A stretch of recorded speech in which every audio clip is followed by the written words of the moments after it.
Hey everyone, happy Thursday. We've got a great guest joining us in a few moments. Her name is Hannah Richards, and she's a nutritionist and a very big specialist in terms of gut health. So if you have any questions related to gut health, please do join with some questions. We'd absolutely love that, because gut health is such a huge, huge topic for us. And it's something that most of us know about, but we don't all know the ins and outs of, or might have a few quirky questions that we'd like to ask. So this is the perfect time to ask your questions. I'm going to put on my little nerd glasses right now just so that I'm able to see your questions as you're asking. Ooh, how nerdy am I? Oh, gut clinic, she's coming. I can see her on her way. Folks, Hannah's coming. Get your questions ready. We're talking gut health. Hi, Hi Hannah, how are you? I'm good. How are you? Good. I was just having that awkward moment, when you're having to fill time before someone joins. And I thought I'm going to put on my little nerd glasses so I can read questions for us. Oh, I know that sort of chit chat.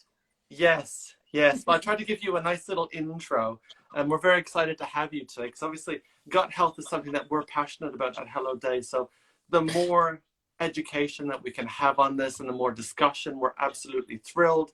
So to have you joining us today is an absolute treat for us. Thank you very Oh, much. pleasure. Well, thank you for asking me. Oh, absolutely. Now, I know obviously your own audience knows you extremely well, but for the Hello Day following, would you be able to just give a little bit of a rounding of what you do in terms of gut health from the nutrition point of view? Because I know you've written a book, you do courses, you're like a one-woman gut health band. Well, that's very kind. Yeah, I guess so. My main focus is obviously gut health. Yeah. I do believe that if you've sort the gastrointestinal system out, sort digestion out, so it's optimal, then you're probably left with not a lot of other places to look. So I definitely do start there, and by starting there, you look at lots of other systems in the body, endocrine being one of them for sure.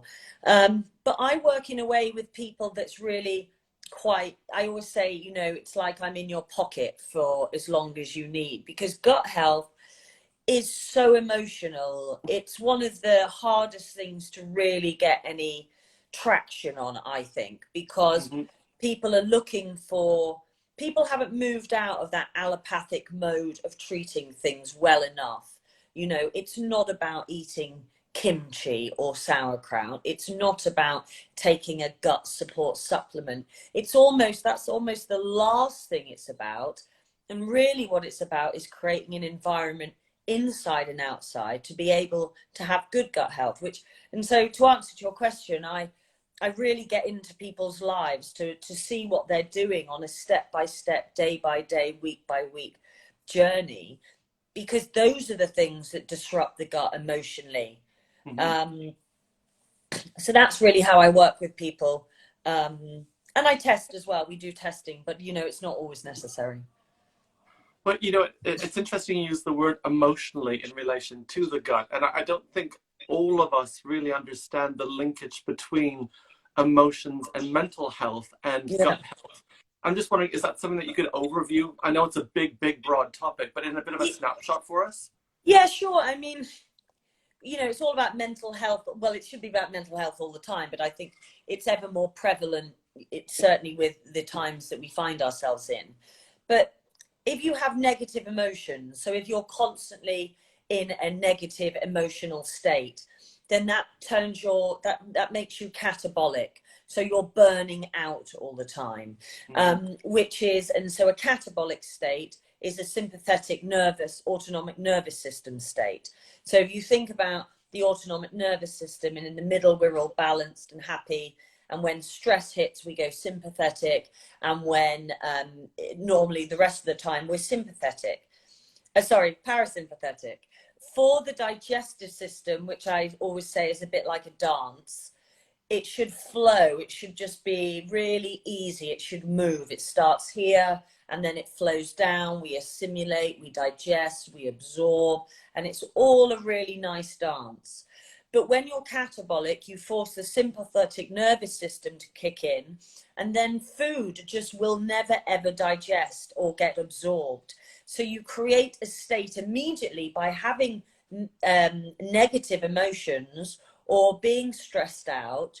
You immediately affect the assimilation and the digestion and the absorption of the way food the way food it moves through the gastro tract, and that's how you then set yourself up for fungal infections and SIBO, which is quite big at the moment as well. Everyone's got a bit of SIBO.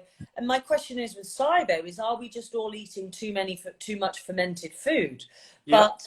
But so that's how we start. If we start in the brain and we get stressed, I mean, if you get stressed now, if you think about something that's unresolved, think about something that's a bit unresolved in your life, or an argument you last had, your facial muscles start tensing, your scalenes start tensing, you tighten everything up, the sphincter, your anal sphincter tightens, everything through that chain tightens up, and that is a sympathetic nervous state. If you're always in that state, then you're in a very linear way of thinking. It's very hard to be thinking or seeing anything bigger than this sort of very small bubble that we've created, because we're sympathetic, and that directly affects how the food gets digested in the gut. Well, that's amazing. I mean, I don't understand why this isn't we're not taught this in school. I remember my education quite well in biology and all of that, and we went through the functioning of the gut, and that was the bare basics of it. And then we kind of go out into this world with very little knowledge about such a core aspect of our body. Yeah, absolutely. I mean, we all know what pi is, don't we? And how to do algebra and things like that. But where are we using them? And that's why play is so important in our education. Part of the microbiome is playing outside. The more we play outside, the more we are in tune with nature and animals, the more varied our bacteria become. We're constantly swapping and changing bacteria in our bodies depending on our environment. And one of the problems with modern day life is this sterile environment that we live in, with air conditioning and heating and hand sanitizing and this obsession with hygiene, that we're depleting our microbiome quite rapidly all the time, which is why we find that we don't have enough defense in the gut. With our very first line of defense is our hydrochloric acid, which is stomach acid. And if we've got an abundance of stomach acid, then we easily break down our food. We easily break down our protein. If we haven't got enough stomach acid, we get things like acid reflux, indigestion, heartburn, GERD. And this is all born from a stress response. So the more stressed we are, whether it's the sterilization, whether it's food intolerance, whether it's emotional stress, whether it's finance, whether it's we don't love our partner, whether it's we hate our job, whether it's we're eating bad food because we're so stressed, it goes around and around and around. We're going to deplete that very first line of defense. And that's how the body then, it's like, I always say, it's like going to a swimming pool. When you go to a public swimming pool, you have to shower, don't you? They go, make sure you shower first. And everyone goes, has a very short little shower, and then jumps into a chlorinated pool. But the point is that you're showering because they think that you're washing off all the bugs and the grubs. And the food is washed in a pool of acid before it then gets entry to the rest of the body. So the acid is really important in sort of having that sort of shower before it crosses over the blood-brain barrier. So then you've got your secretory IgA, which is an enzyme, which is your sort of second line in defense. And again, if that is really low, then you don't have any defenses in your internal environment to keep the bugs and the grubs and the fungal and the parasites and the pathogenic bacteria out. And that will normally tally with a person in their emotional house as well. So the people that I see for gut health, they're not going to be, if you've got a gut issue, this is a bit of a generalization, I don't mean it to be, but because there's such an overlay with the emotional side, people generally don't have their emotional world in order as well. Their boundaries have been broken. They're doing too much. They're saying yes all the time. They've forgotten their sense of self, and they're certainly not. Their number one priority is very rarely them. You know, I have a questionnaire, and it's normally the dog or the partner or anyone else in the world but themselves. And these are the people who have broken boundaries in an emotional life, but also then therefore in the gut as well. The boundaries are broken down and the bugs are jumping in. So it always marries. You know, the first part of your explanation, I mean, all of it was brilliant, but the first part of what you were saying in terms of our obsession with a sterile environment, and it just really puts into context what we've been living through the past 6 months is probably doing so much damage to our microbiome because, one, we're not interacting with other people, we're not coming into contact with other bacteria, and we've gone sterile mad. Yeah, yeah. And well, and I think more than that, we're going to create a breathing issue as well. So our breathing apparatus is designed, it's somatic, it's designed to pump the organs, it's designed to get everything moving, you know, oxygen, carbohydrates, carbon dioxide. And because we're all wearing these masks, we're going into a sympathetic state again. We're forgetting the belly bottom breathing. We're forgetting to breathe from the diaphragm because we're sort of trying to get breath through our nose and our mouth. So a quicker breath creates a sympathetic response. And you know, going back to the beginning of the conversation, the same catabolic state will start happening. So if you're in a shop, if you're working in a shop or working in somewhere where you have to be in a mask, you're constantly in this sympathetic catabolic state because you're almost breathing, you're almost hyperventilating. Yeah. So I think, you know, it needs must for sure, but we're going to be creating some more digestive issues than we've ever seen before, in my opinion. Well, I tell you, in terms of the breathing, what you've just mentioned, I have just arrived in Canada not too long ago, and to get here, I had a connection. So in all, from airport to other side of the airport, it was 18 hours of wearing a mask. And it was the longest I've ever gone with a mask, and it was just the craziest moment. But the hardest bit was the first half hour. Right, and it was that I forgot to breathe.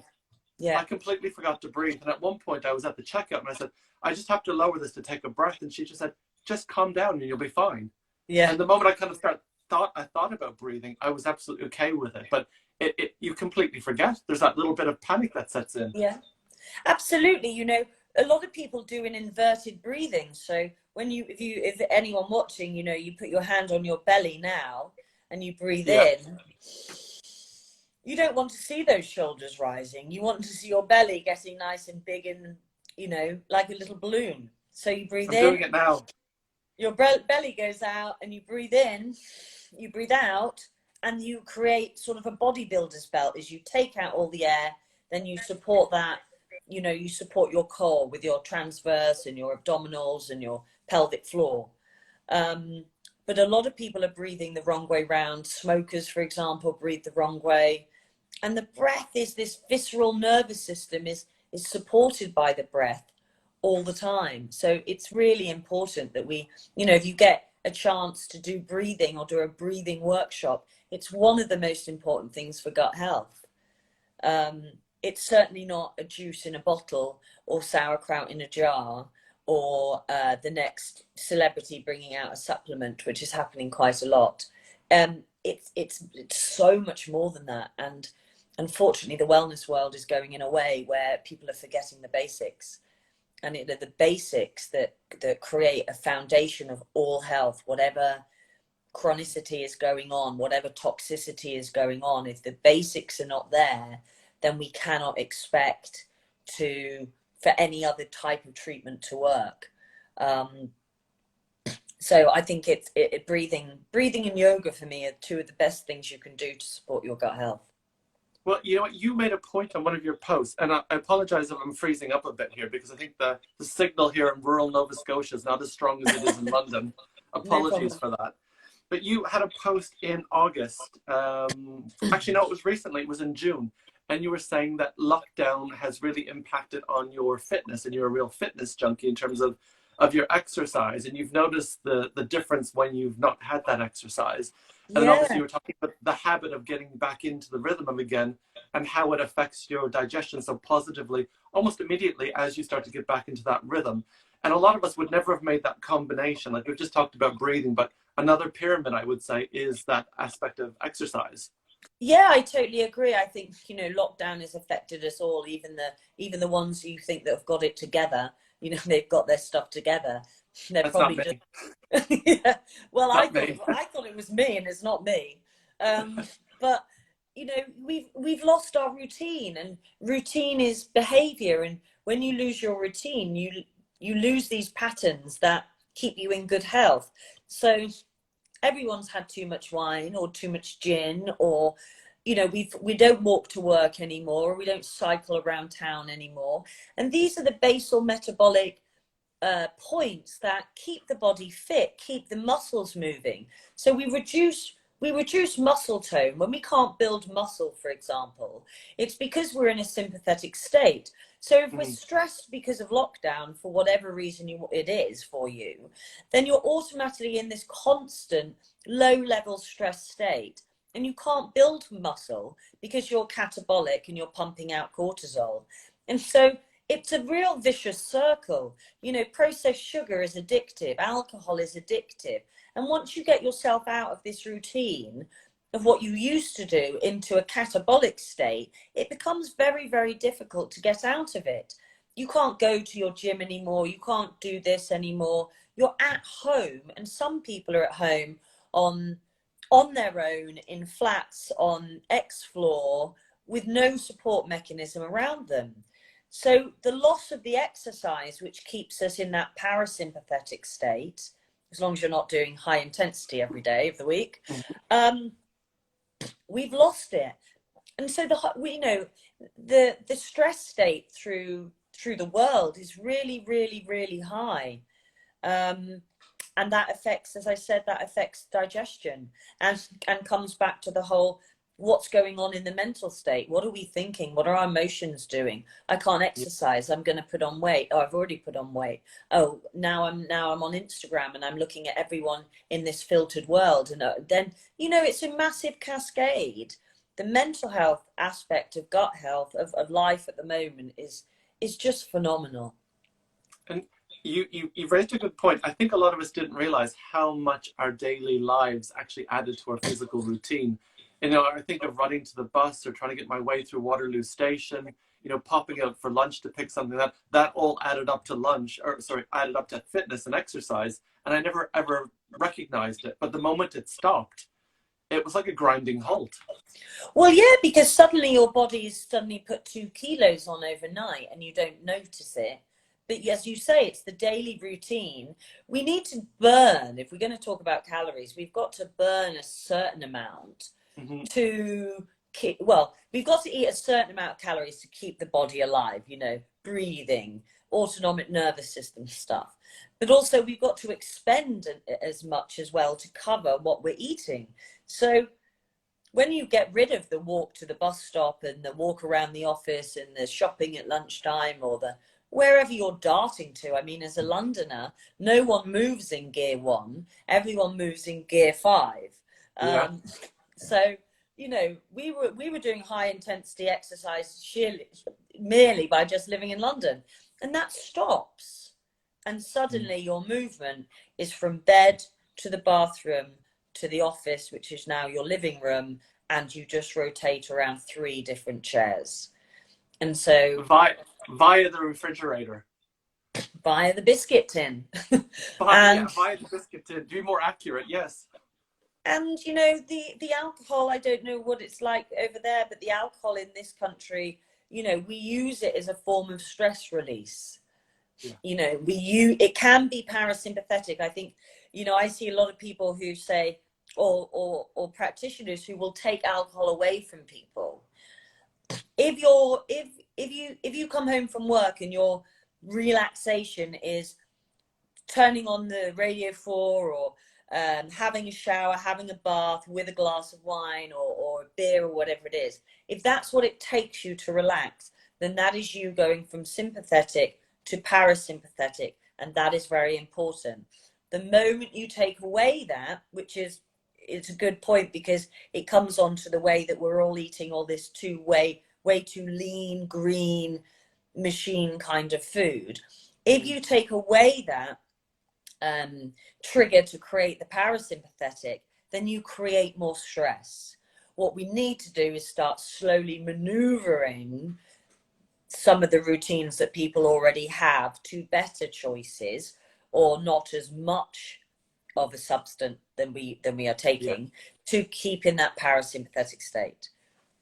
Yeah, you know, what you've just mentioned parallels what our own in-house nutritionist often says, because when we're doing lives with Lily Sutter, she's often asked how or when you can have a binge day. And she always responds back by, if you eat a balanced diet and you allow yourself to have these treats without guilt every now and then, and sensibly, you don't actually need a binge day.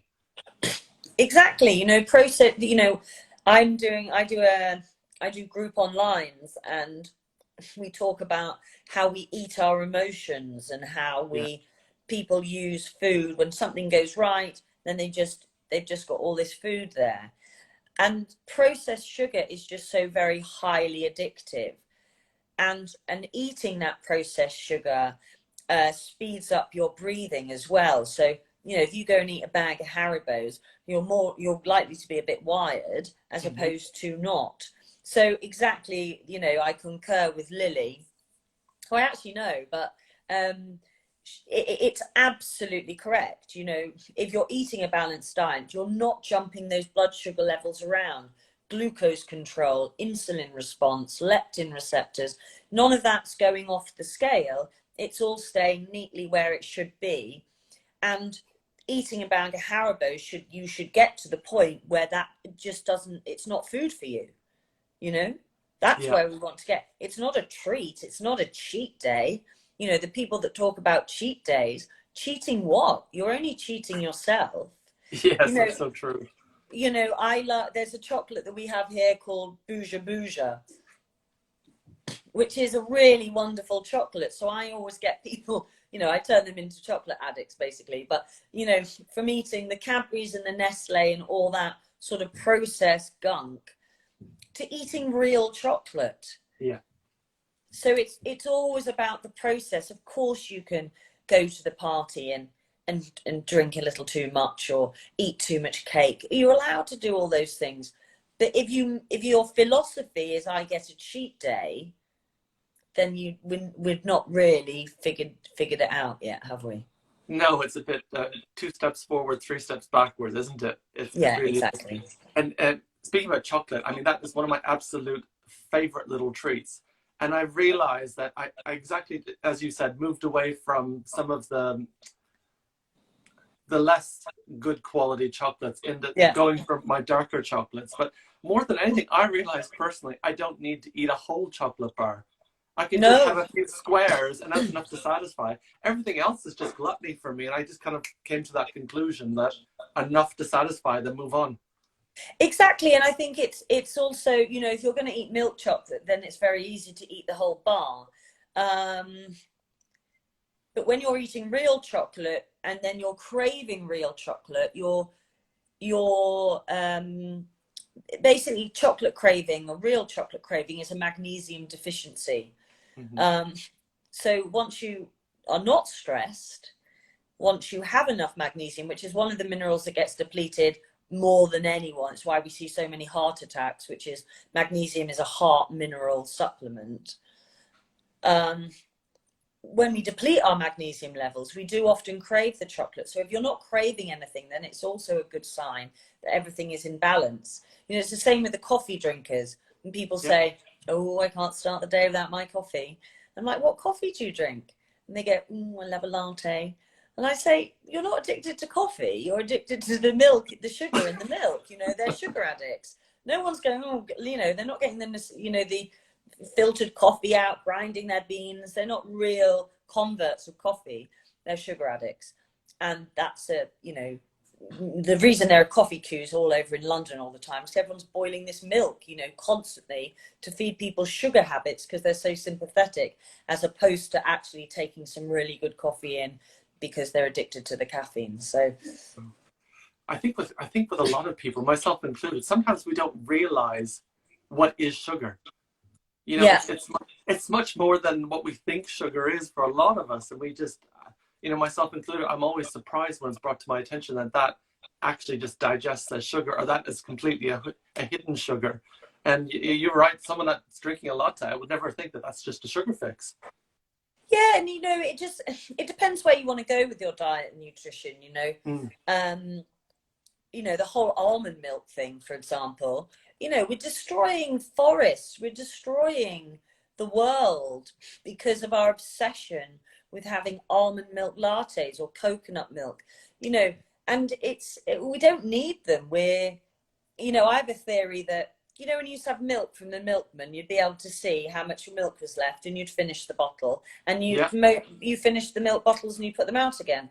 But these days we have these cartons with all this writing on that you can't see. So you forget when you go to the fridge, there's no trigger to say there's the milk in there because you can't see how far it's gone down or how much is left. So we're not even finishing these cartons of nut milk whilst destroying, you know, miles and miles of forestry for our obsession over of getting this type of milk because we're gluten free or we're vegan or we're, you know, whatever we are. And actually we just need to, you know, it's the easiest thing to make in the world as well, almond milk. But anyway, it's it's sort of a trend, isn't it, to have a latte? And Yeah. it's certainly not a caffeine addiction, that's for sure. Oh, Spirit Bird Yogi is just said, I'm starting a cleanse tomorrow. What a divine timing that with this inspirational session, which is very lovely to say. And she's just asked you, Hannah, what was the name of the chocolate that you just recommended? Buja? Bouja Bouja. Now, don't anyone blame me out there for becoming addicted to Bouja Bouja. But here's the thing. I want you to go to Spirit Bird, go and find the chocolate that you normally eat, and buy some Bouja Bouja at the same time. And you have to be able to read all the ingredients on the back of your Purple Poison or your big sugar brands. I'm not sure we can mention them, but all those big sugar brands that do your chocolates, read every single ingredient on the back. If you can read them out, perfect English, then you can eat that chocolate. But if you can't, if you stutter, if you mispronounce, then you can never eat that chocolate again. And when you go to the back of a Bouja Bouja packet, there are 3 ingredients which are very quick and easy to read. And then you can get to realize all the toxicity that you're putting in your body when you eat that processed chocolate. It's not like even chocolate, but that toxicity then stores in our fat. And that's when we get those endocrine disruptors, when we have hormonal issues. So people chase the hormone issues because we've got toxicity issues without addressing the digestion. So, Oh my God. And all this time I thought it was a harmless, cute little Malteser. oh my God, I did too. I used to love Maltesers, but so light. But no, they're just, you know, I guess again, it's once in a while, isn't it? You know, Yeah. but generally it's poison. Oh no. I was going to ask you, Hannah, because in terms of gut health, it's something that's such, I hate using the word trend, but it is something that has trended over, say, the past decade. Why do you think it's become so popular, so to speak? Like I mean, when I was growing up, it was not something that you would ever mention before. And then all of a sudden, the last 10 years, everyone knows about gut. What's changed? So I wish I remembered her name. So there's this wonderful German woman who wrote a book called The Gut, and she was a scientist. Yeah. And she wrote it in sort of maybe 2015. And Was it that was Julia Enders? yes, there you go. Yeah. That for me was the start of the gut journey. Okay. And I guess it's like anything. I think it's, you know, we've been obsessed with diet since people drank black coffee and 3 grapefruits every day or whatever that Californian diet was called. We are obsessed with weight. We're obsessed with how we look. We're obsessed with diet and food and nutrition. And so it was a way in to making it sort of acceptable, I guess, in a way. and looking at the gut, and then it just, it became vogue, and then everyone jumped. It's like, it's a bit like coconut oil that's been used for centuries for 101 different things, and suddenly, Panorama are doing documentaries on it, calling it a saturated fat and that it'll kill you. It is very vogue, but I think that it was her book that got everyone into the gut to start with. I may be wrong. No, it's a marvelous book. I was reading when I was doing research ages ago on gut health, and I was just trying to find out where the trend dipped off. And apparently we can almost point the finger at the Victorians who thought gut health or talking about the gut was completely taboo. So all of a sudden it kind of dropped off with the Victorians, and then it hasn't really had a resurgence until lately. I mean, obviously there's background research, but it's not something that was ever part of our common lexicon. And when you think back to some of our expressions, it was so embedded in our society, he or she is gutless, trust your gut. Like there were so many expressions that we use but were related to gut, but we never actually put the parallel between, they're actually talking about our gut. Yeah, absolutely. I think, the words that we use are really, really important with gut health. And I think it's really important to listen to what we say. A good one is looking at the phrase, sometimes people have got the same phrase all the time. Looking at the language that we use, or, he's a pain in the ass, or she's a pain in the ass, or I've got butterflies in my tummy, or yes, another one. All these different ones. They certainly really look at the whole chakra system of the body as well, and where things are working for us and where things are working against us. But the words we use, the thoughts we have, so thoughts, words, deeds, and we start creating what we're talking about and what we're thinking about. So it's got absolute validation, and it's absolutely true. We have to be very careful the words we use, because we end up we only really ever create our own disease. We only create our own situations. We create our own relationships, and we create our own environments. It's got nothing to do with anybody else. And we need to, the more we take responsibility for our lot or what we have created, but essentially it gets created from here, and then we end up doing it. So it's very interesting when you start looking at the words that we use all the time, and how actually negative some people are without meaning to be.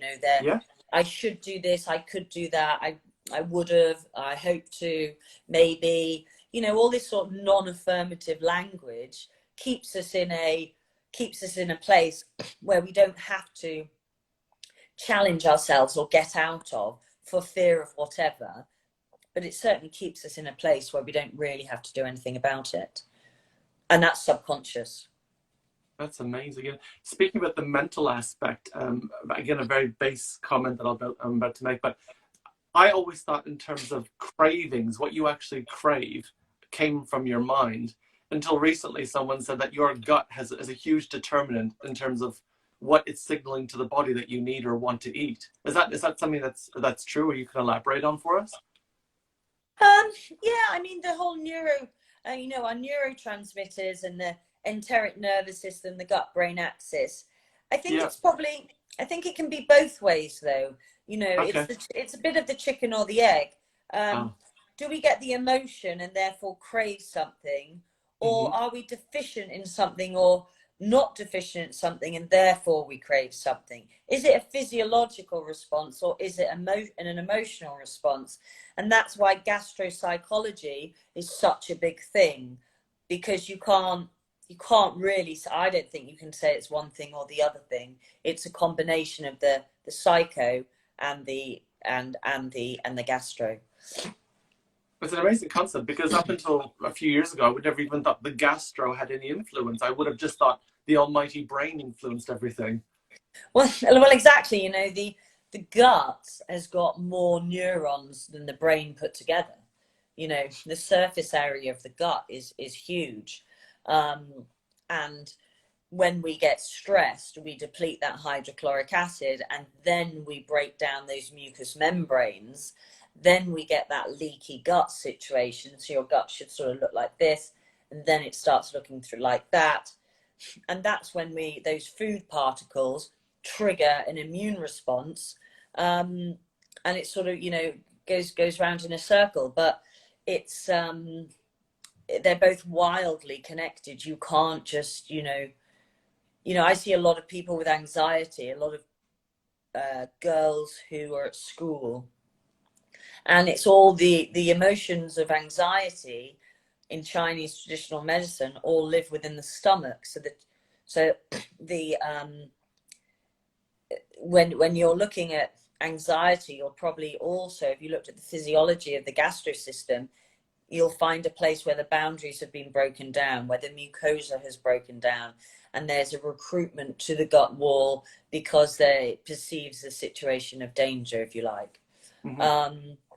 And when you balance that all out, or when you create better eating habits, better glucose levels, insulin response, then the anxiety reduces. When you teach someone to breathe, their anxiety reduces because they're in a parasympathetic state, as opposed to that catabolic that anxiety creates. People who Oh, don't have gut problems are not anxious. that's such an interesting comment to make. That's very good. Very good. In terms of anxiety, I also don't think a lot of us realize how the gut is a huge determinant to other aspects of health and well-being. Stress and anxiety being one, sleep, weight management, even skin health and mood, immune system. Yeah, it's all related. I always think your face is it's sort of a CV of what's going on in your gut or your whole viscera. All your organs. Yeah. We have the detoxification in the liver, we have the heart on the nose, we have the endocrine system here. Our tongue is a good sign of all these different digestive issues. Cracks in the tongue gives us a picture of whether it's constipation or diarrhea or fissures or impermeability. But also this sort of the hue of somebody's face, the color of somebody's face gives us vitality. So your face's skin mapping is a brilliant tool to use. If you can read a face, then it points you in the right direction of which organs or systems you might want to start looking at. It's certainly not a definitive, but it certainly it pinpoints, Oh, areas that we can look at. that's marvelous. I don't think the average person, I don't know if I'm just speaking from my own experience, would have any idea to even look at face. And I've often heard the expression that your skin does mirror internal concerns as opposed to skin having its own concern. It's usually a reflection of what's happening on the inside. Yeah, no, absolutely it is. Well, it's sort of similar to reflexology, feet and hands as well, Yes. where our feet are sort of the centers of our bodies, really. They tell us more about the rest of our body than anything else. But yeah, that, when I wrote the book, The Best Possible You, my sort of foundation was Chinese traditional medicine, or not that I've studied that, but I'm in the sense that I was looking to connect the physical body with the emotional body. Mm-hmm. And that's what's important. And that's why the brain and the gut, that's why when the work I do with the gut is really probably more emotional than it is gastro. I say to people, I'm not really that interested in what you eat, which sounds a bit odd, but it's not about the food, it's about the system the food is going into. And it's why you've picked that food to go into a system. And then it's about why you continuously pick the wrong food, like the wrong partner, like the wrong job, and expect a different result. It's Mm. sort of the definition of madness. But when you have a gut issue, you do often keep creating the wrong thing because you know how it plays out. Making changes in the internal body and the external are very difficult, and they're scary and they're unknown. So unless you have the support of somebody 24/7 when you've got a severe gut issue, who's going to support you the whole way and wants to know everything about what you're doing, it's very easy to just go, oh, it doesn't work, I can't be bothered. I'm gonna Hannah, you must be everyone's favorite agony aunt, because I just want to unload all of my personal issues with you to find out how it's related to my gut. It's amazing. I thought we were going to have a pure conversation on gut health, but you've really kind of fleshed it out to be so much more. You've brought in so much of the emotional and the psychological elements of it, and it's just not something that we're hearing a lot of. And we've got Bolt has just said so interesting, and you know, Bolt, you've said it exactly as I was thinking it as well. I mean, we could talk for days with you, Hannah. Do you have days? I Can you do. donate days to us? Maybe I can come to Canada. Please do come to Canada. We can use you. I love Canada. No, it is true. And I think, you know, I did a post on Instagram the other day, and I sort of said, you know, it was really for women more than anything. But, you know, we're constantly being told to undereat, to overtrain, to have the beautiful skin, to be the perfect figure and weight. And it's not that it isn't there for men. It's more prevalent for women. And we're being sold things left, right, and centre that do absolutely nothing for people. And it's criminal, I find, how many people and companies, you know, I often get asked quite a lot to consult with different brands, and I'm sort of really straight, and I say, if you're going to bring out another bar, I'm not really that interested, because that bar is not going to help anybody. It's not going to solve their gut issue, and calling it a gut bar isn't going to work, you know. It's jumping on the bandwagon, and nobody is selling the virtues of the basics. You know, women are doing way too much exercise and destroying their endocrine systems with every HIIT class they do. We've been told never to eat carbohydrates because they'll make us fat, but they underpin our metabolism and they underpin our hormonal systems. And women haven't eaten carbohydrates since 1601. I mean, it's just ridiculous. And in all this, we have fertility issues and we have mental health issues. And it's because we're trying to eat like rabbits in a way, you know, the whole lean green stuff isn't going to help anyone out. What it will do is make you neurotic and nervous and anxious. And then that's why we're picking up all the pieces in gut health, because the rest of the world is selling.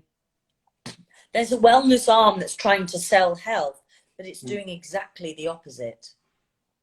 You know, that if we say there's a pill for this, damn sure there's a pill for everything in the big pharma world, but there's also a wellness pill that isn't really going to get to the foundational truth of the help that most people need, and that's pretty scary for me. Yeah, but it's something we've been blessed to have the right type of advice as a supplement nutrition brand, and we've always been very much a nutrition and lifestyle first, and we're an added bonus. Nothing we can sell in a box is going to fix anything that you're not doing yourself. So what we're doing is purely an addition to it, and it's, you know, we would never speak of, you know, weight loss or anything of the sort. It's, you know, it's healthy weight management is the type of lingo that I think is a lot more, from our point of view anyway, a lot more productive as a conversation. Yeah, I think there has to be a huge ethic. You know, I've been involved in supplement companies, and I've been I promote, or I don't promote, but I work with, you know, other companies who I think are brilliant, but there's just too many out there. Or wellness, you know, not just supplement, but wellness companies out there. Just you know, they had a few quid, they invested in something, and they've got no idea how it works, and now they're selling it out because they got a really good marketing company behind it. And I think it's really important to sing the virtues of the great companies, because supplements are important. They're stabilizers to bodies that have lost vitality and need repair work. They're absolutely essential. And they're not there forever. I always say to my clients, you don't need them forever, but we're going to have to, you know, really overdose on some supplementation to support your entire system. But there are supplements, just like there's Cadbury's and Bouger Bouger, there are supplements and there are supplements. So it's important to understand where those companies come from, like yours, for example. Well, I'm taking it as a tap on the shoulder that we're smart enough to get the likes of you to come on and help educate our audience. That's how much we care about people. Absolutely, I concur. Yeah, you are definitely a gold star on our brand.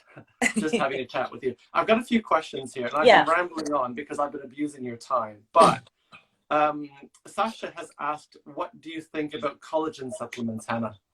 Oh, I think they're wonderful. Yeah. I think you should all be taking collagen.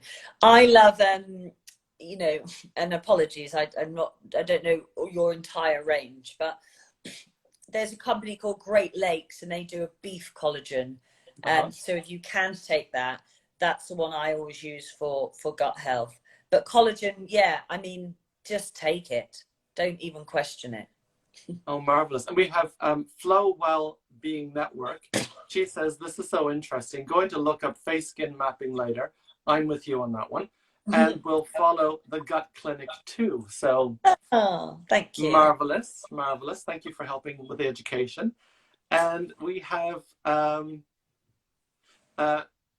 says, what supplements do most people need and you recommend for women in particular? I think a good standard is a B complex. B complex, zinc. Remember to take your zinc at night time. I always call zinc the antisocial vitamin. Take it at night. B complex and vitamin C, but it's got to be liposomal. Vitamin C has got to be liposomal, 1,000 milligrams every day. We're not very good at storing vitamin C as humans, so we've got to make sure we get it in the body. Yeah, that'd be my top tips. Yeah, and Jess has given us a little compliment. Jess Fox, that's why I love Hello Day and everything they stand for. Thank you, Jess. Rainbow Heart has said, any thoughts on vitamin D, calcium, vitamin K supplements? Yes, I think we should all be taking vitamin D. Certainly, if you're up there in Canada at the moment, it's going to be frightfully cold. Yes. But definitely vitamin D at the moment. Calcium, I think you need to take calcium if you've got a bone issue. If you're eating a very highly processed diet, then you're going to be, your bones are going to be stolen from. That's what happens. So you need to replace that calcium and those minerals that are stored in the bones because they end up buffering a bad diet. But remember, all your leafy greens have got calcium, and all your milk, your dairy products, make sure it's raw, unpasteurized, the best you can find. But also, just one really point to remember is that if you're not eating the best diet that you can get your hands on, nothing really else matters. It's got to be grass-fed, organic, seasonal, mud on it. The only packaging your food should be mud. And if you're not doing that, then don't spend money on expensive probiotics and other things. Get your food, as you say earlier, get your food and your lifestyle right, and use supplementation to support that lifestyle. It's so funny. My partner, who was British, mentioned to me at one point in England that potatoes used to come with dirt on them. And I said, oh, that's amazing. That must have come straight from the field. He goes, no. They came from whatever factory they came from. They added the dirt so that people felt good about them. That's insane. That's genius marketing, though, isn't it? Because I totally thought, oh, wow, my heart warms to that. There's dirt on the potatoes. Didn't they start selling jeans a while ago with mud on them so men could wear? I've just been working in a hardcore labor job, and then they'd be more attracted. Did you ever see that trend of jeans? No, but I'd actually go. I'd go for that, Hannah. Give me some muddy jeans. I know, right? Flow Wellbeing Network says, I'm actually listening to this as I'm food shopping. It's informing my choices for the whole family. So thank you very much, Hannah. And Snooky said, I so agree with what you're saying. She's given us some thumbs up, some praying hands, and some kisses. And Naf is giving us some crying eyes, happy, smiling, crying eyes. So I think she's thinking about our gene conversation. Oh, I think so, yeah. Look it up. It was crazy. Oh, my God. Was that in the UK only? I've never heard of it in Canada. You could buy these jeans that had sort of mud on them. So it looked like, I don't know. I'm sure you'll find out. I'm not sure it took off. I haven't seen anyone in dirty jeans that look ready-made. I can tell you, in rural Canada, if there's dirt on our jeans, it's for a real purpose. Exactly, yeah, exactly. Whereas in central London, you probably need to buy the jeans with bought mud. Yeah, yeah, just like those crazy potatoes. Now, the Exactly. questions are really good. I don't want to monopolize your time, but I do want to ask just a moment, and this is going to be one of those questions you probably get a lot. But are there 5 things that we could just do now and today that will help support our gut health? Easy, easy fixes, or things that we could just integrate into our lifestyle. Exercise, I'm sure, being one of them that you mentioned earlier. Um, sorry, I was just laughing because Mikey, who actually I know, said I can sell you some dirty jeans. Um, so I think the first thing is chew. We've forgotten to chew. Mm-hmm. If you don't chew, this is like, you know, we marinate our food in whatever spices. We need Yeah. to marinate our food in our saliva. The saliva is the powerhouse of the initial stage of digestion. So if you don't chew your food, you don't get the enzymes in your food to go down into the stomach, to be washed by the acid, to get absorbed into the small intestines. So chewing is something that is a lost art in my book. If you're a Mm-hmm. fast chewer, I always say to everyone, make sure that you're the last person to finish lunch or dinner next time you eat with your family. And for the fast eaters, they're like the people that don't sleep. They cannot stand it. They cannot stand eating slowly. That you will be burning out enzymes and hydrochloric acid if you don't learn to chew. But Um, that would be an awareness thing, though, don't you think, Hannah? Because I know a lot of fast eaters don't even know they eat fast. I think yeah, I think first step is to realize you're a fast eater and that you're not chewing properly. yeah. So it absolutely. But also, you know, a lot of people when I say to them in clinic, who's the fastest eater in your house? And they all sort of go, oh, me, like they're proud, like they think they've got the question right. I'm like, you know, just go home and chew and then come back and tell me if there's any difference. Um, Your I clinic think must be a hoot, Hannah. well, I'm sort of a bit of a straight talker, so Good. so chewing, creating a morning routine, like getting your stuff together. Too many people are in slumberland for 8 hours. Their alarm goes off, they snooze it, and then with 20 minutes, they've got dressed, had a black coffee, and got to work. And they're in the catabolic state at the very beginning of day. So the most important thing is creating a hour from when you wake to when you eat, and in that time you're showering, you've got no phone, you've got no emails, you're just setting yourself up for the day ahead. The third thing I would say would be eat as many eat as many types of food as you can in a day. Rotate your meals every single day. You know, you want to be getting 60 different ingredients in a day, not just 4 or 5 or 6. So count how many ingredients you eat over a day, count your spices, your oils, your herbs, your nuts, your seeds, and then try and double that the next day. And you may find it difficult, but what it will do is create more variation in your diet. I often take salmon away from people, or chicken. Salmon, because you just can't get decent salmon. I'm sure you can where you are, but you can't get it. It's not in season at the moment. And so therefore it's all very farm. But by taking away the things people eat all the time, you force them into creating new meals. So You I'd had a say that. fabulous breakfast. Hey? I saw your breakfast this morning. It looked rather fabulous. That was quite Oh, inspirational. I had pate. Because I love liver. So I had pate on sourdough with cucumber. It Bit looked like a odd. marvelous concoction. I would never have thought of that. um, and then the last thing I'd just give you as advice is, if you don't want to exercise, then don't exercise. You know, if you haven't got the energy to exercise, go and have a massage or go and have a lie down. Have a nap. Napping is a great thing to do. Never. I always say never fight a nap. I love that advice. Because if you haven't got any energy, if you haven't got the energy to stay awake, you certainly haven't got the energy to go to the gym, and you then won't have the energy to digest your food because all your blood will be going elsewhere in the body. So listen to your body. It's telling you everything you need to know. No, that is marvelous. I don't know if this is going to be a quick answer for you, but Natha said, what do you mean by catabolic state? If you could narrow that one down as a bit of an answer for her. Yes, sure. So think that you've got your autonomic nervous system. One side you're stressed, wired, and tired, and the other side you're rest and digest. So when you're catabolic, you're burning everything out. You're wired and tired and stressed, sympathetic. Well, it's not the state you want to be in. You know, when you're doing a HIIT class, when you're running a marathon, you're in a catabolic state.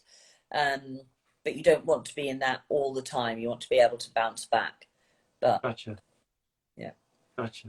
And could you equally give us, say, 5 things that we should easily be able to kind of cut out that we might not even be aware of that are damaging for gut health?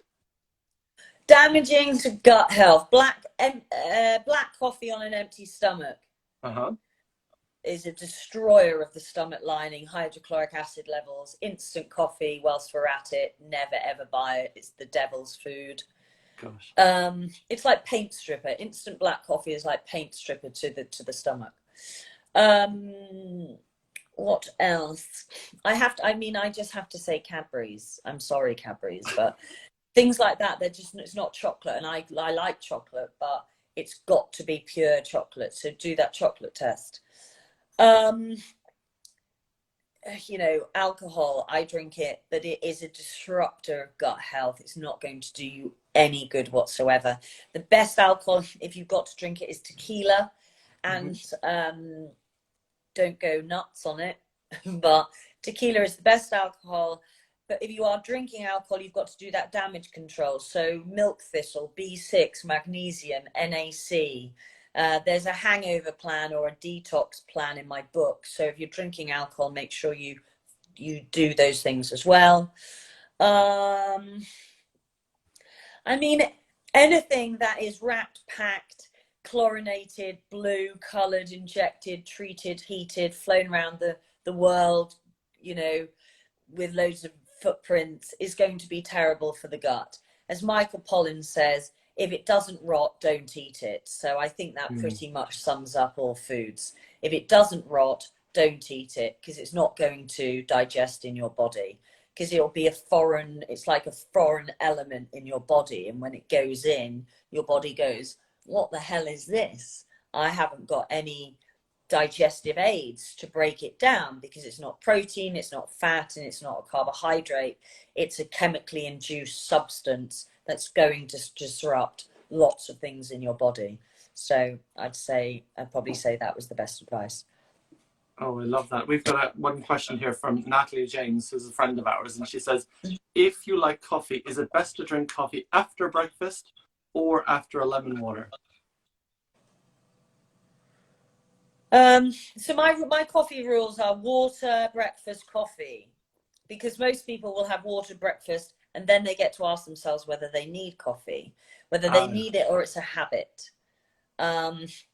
Coffee's got to have some form of fat in it, because it doesn't wear out that cortisol as much as it could.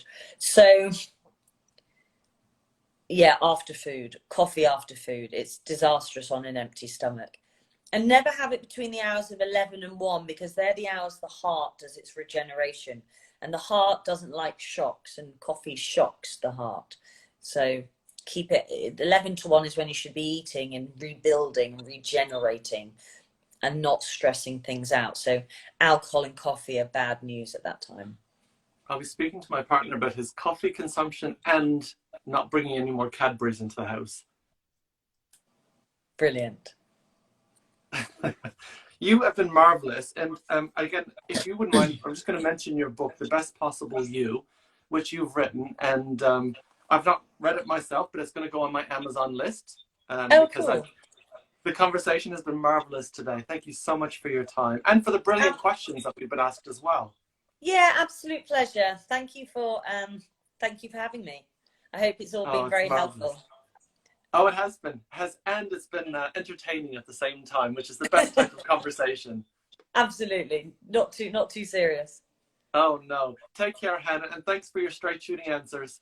Pleasure. Lots of love. Bye bye, You too. everyone.